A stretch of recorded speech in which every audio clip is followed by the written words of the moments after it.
Hello, this is Caran, and I have another video for you today. Today I will be reviewing the Caran Pablo colored pencils. So let's get started. Before we begin, I actually got these from a fan, so I want to thank you so much for sending this to me through my Amazon wish list, and there'll be a link down below. So thank you so much for that. These are the Caran Pablo colored pencils. Now, before we begin, there is some debate as to whether or not these are wax or oil. And I do believe that these are wax-based pencils, mainly because of how they feel and how they function, as well as how opaque they are, as well as how opaque the colors are, especially this white. If you can see how opaque that is, that's pretty opaque for it being oil based. So I think that these are actually wax based pencil, even though a lot of people on YouTube say that they are oil based pencils. Additionally, Caran d'Ache, I checked their product lines, and almost everything else that they make in terms of pencils are wax based. So it seems weird that these would be the only ones that would be oil based. So based on all that, I do believe that they are wax based. Anyway, I did make this nifty little chart here to show you the difference between these and the Caran d'Ache Luminance.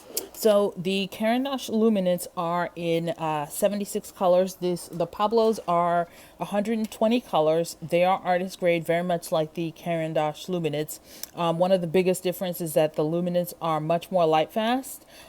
These are wax based, as we talked about earlier. These also come in larger numbers. These come in sets of 12, 18, which is what this set is, 30, 40, 80, and 120. And there's a wood box of 80 and I think a wood box of 120 as well, compared to the Luminance, which are only 76 colors, and the only box set is the 76 color box set. Both are available in open stock. These are a slightly smaller barrel, but the core of the pencil, I do believe, is still 3.8, 3.7 millimeters. I think it's 3.7 millimeters. And let's see what else. They're slightly smaller, and these are hexagonal versus round. So these are a good option for people who like the Luminance, maybe want something a little bit more affordable, want maybe a little bit higher end wax pencil. Even though I use them both interchangeably, and I think that, I don't think the difference is as big as people say it is. So let me show you some of the things that I've made with these before. First, okay, before I show you what I've made with these, let me show you some of the color swatches. And you can see the darkest tone versus the lightest tone, and I did that for every color. And you can see the colors that are here. One thing that I found odd about this set is that it's 18 colors. They give you a white and a gray, which usually I don't expect to see a gray in anything lower than a 24 set. So if you use a lot of grays, that might be good. I don't use gray all that often, so I was kind of, I would have preferred another green, because there's not like a darker earth green would have been a really nice to get instead. But that's just me. This is a really good color set, and the price for these is the price for the Caran d'Ache pencils do tend to go up and down a lot. I've seen these for as low as $20 and as high as like 41 on Amazon. So they are not the most affordable pencils here in the US. They may be cheaper elsewhere. And I think that that's part of their deal, is that in other places they are cheaper, considerably cheaper than the Luminance. But here it's really not, it's not that much cheaper. They actually cost a little bit more than the Polychromos here. So there is that. Let me show you some of the things that I made with these before I get into. So this is my first time making a cherry. You can see, so when I did this cherry, I realized they do layer really nicely. You can, after a while, you do get to the point where you can't really add any more layers. You can see that I've pretty much reached that point here.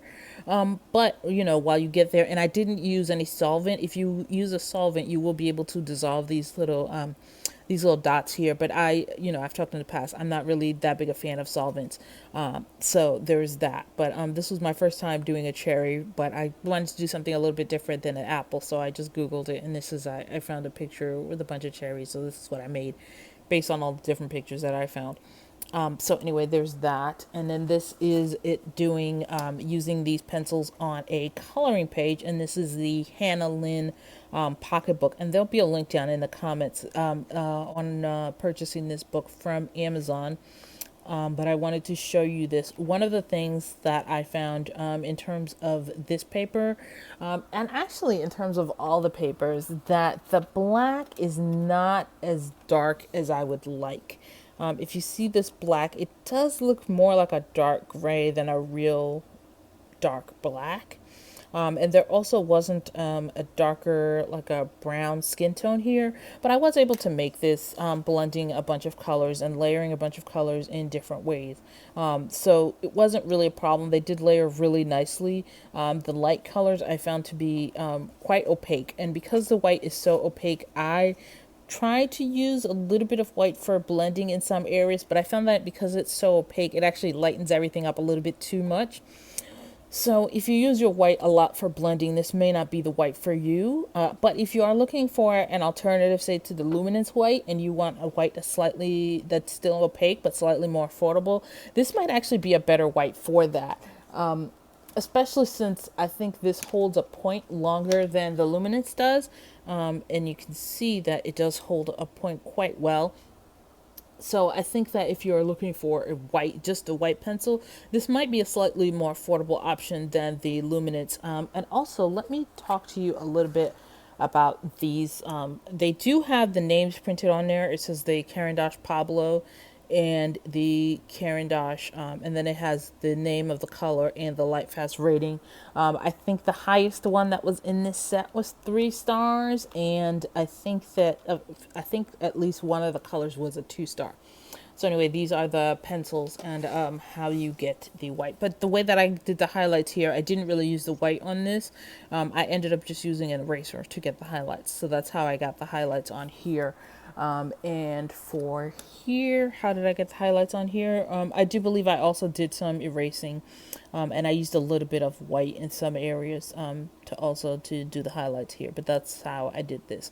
And the other thing is I did find on this paper, more so than this paper, on this paper it really is easy to see the lower levels. You can see the dark colors that I used in the lower levels, and they don't really blend as nicely on this paper.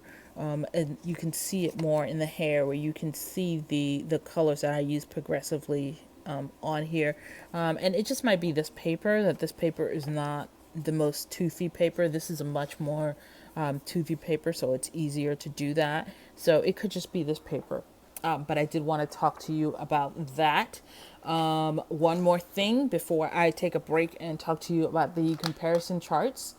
The other thing is that these actually pair really well with the Caran d'Ache Supra Color, which are water-soluble pencils.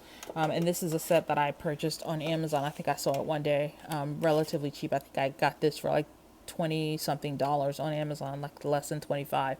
But you can see that these are the water-soluble ones. And you can see that these are the ones that if you wanted to blend with the water soluble, and you can use that, you can see how good the color matching is on this. So if you were interested in pairing these up with a water soluble pencil, then these would be the ones that I would recommend. These are also hexagonal, and I will at some point do a review of these, but I wanted to show you these as an option. I think it's funny that the tin opens this way, like this, instead of the other way that I'm used to the tin opening, because I would expect to open it this way, but it's not a big deal. It's just a little bit different. Let's see if there was anything else I wanted to talk to you about the tin before I got to the color comparison. The other thing too, this thing tends to, like, as you can see when I picked it up and moved it, hold on. So like if you do that, it does sometimes move around a little bit. I think there's a little bit too much give here. So when you move it around, like if you have it in your bag and you're moving it around, it does move around a little bit too much.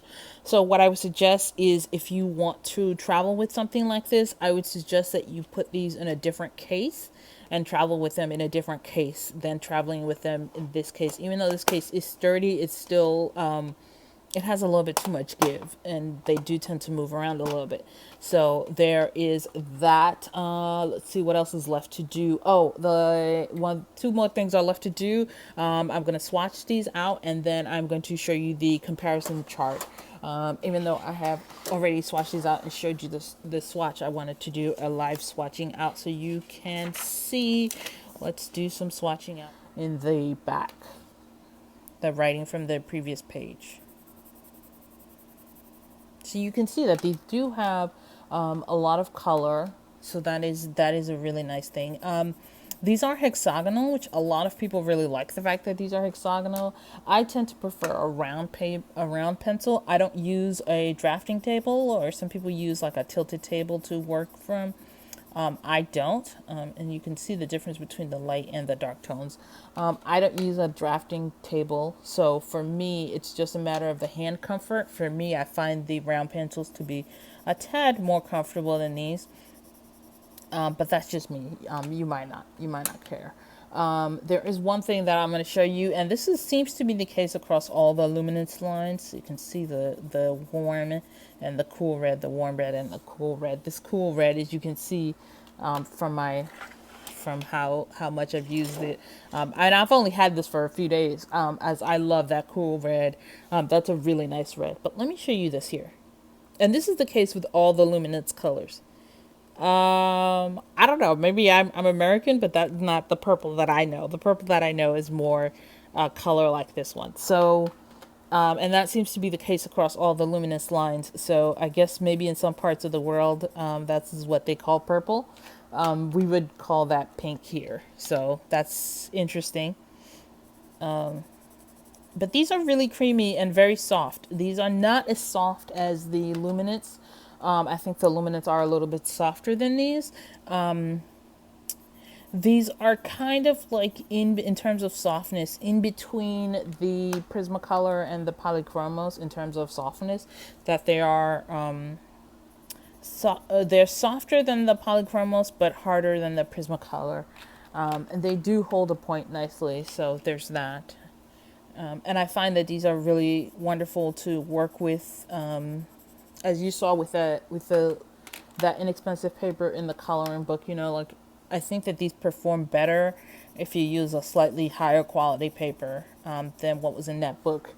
And I probably use this a lot for doing my sketches. I found this to be a really good pencil for practicing because they give me just exactly what I need to have, and it's a good variety of colors. I can blend the colors that I need.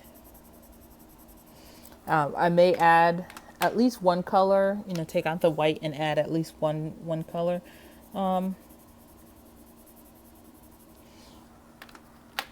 Maybe like a more like a green, and that maybe that kind of a green, but a little bit darker and a little bit more earthy. This is also called umber here, but it's more like a raw umber versus a burnt umber.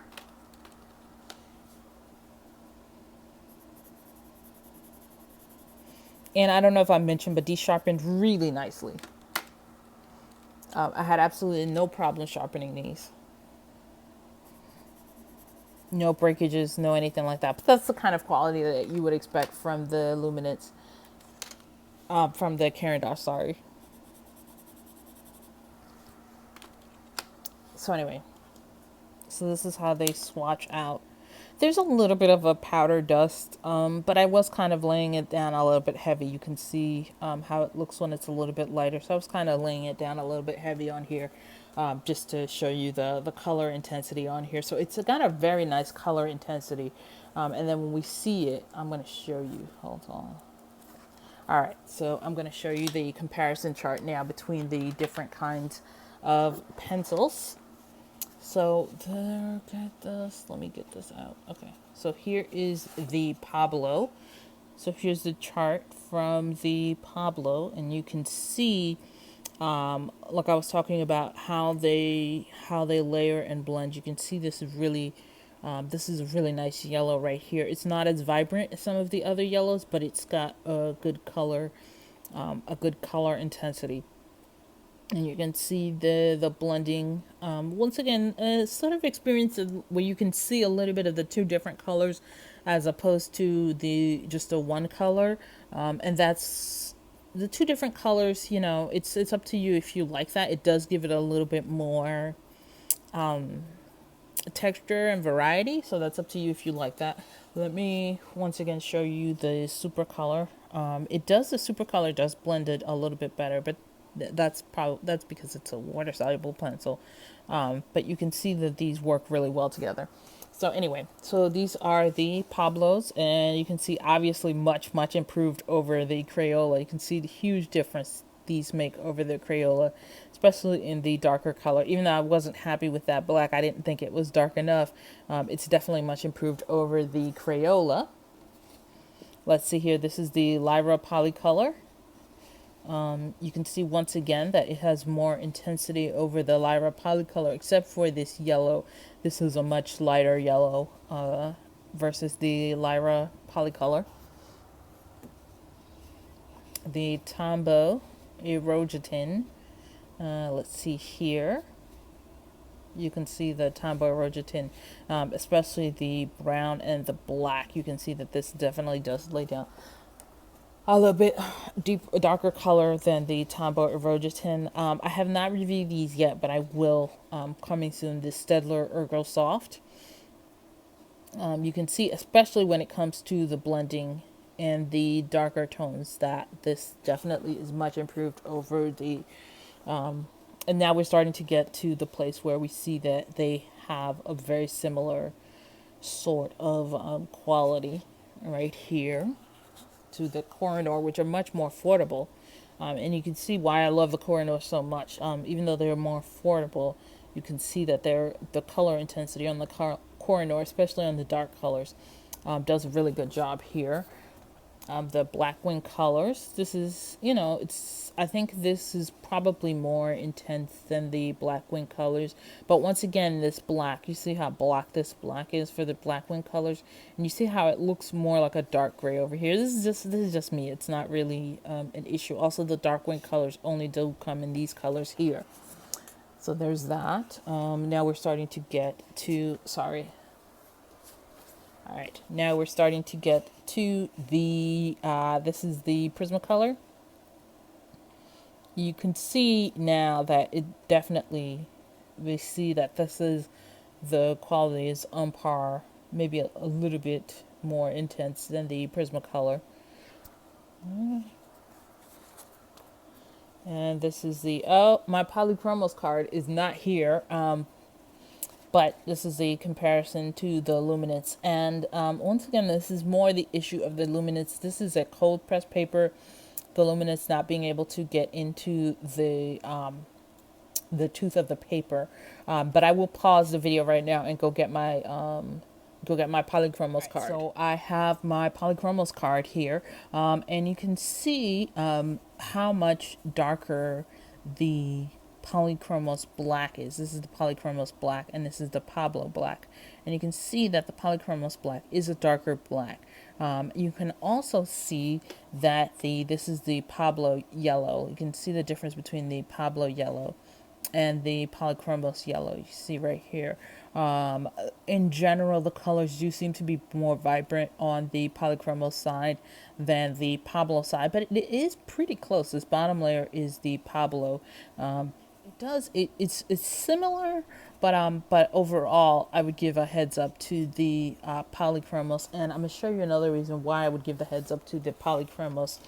Now, to be fair, this was done with more colors, but the thing that I want to show you is I want to show you how I use like black and all these other colors into the blending here, and they don't really show as individual colors. Instead, unless I get in really close, instead it just flows as a, as a gradient, as a very smooth gradient. The same thing here. You can see that it makes a really nice smooth gradient over here.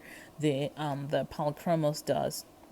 Same thing here, but here you can see that it does really show when you change colors, and it's not necessarily because of the colors. The gradient is just not as smooth and not as blended in. Now this could be because I had fewer colors, but I don't think so. I think that this is in fact something that, you know, the Pablos are more are a little bit more finicky in terms of the paper that you use with the Pablo. So that's something to keep in mind if you want to use the Pablos for coloring or crafting instead of, say, fine art.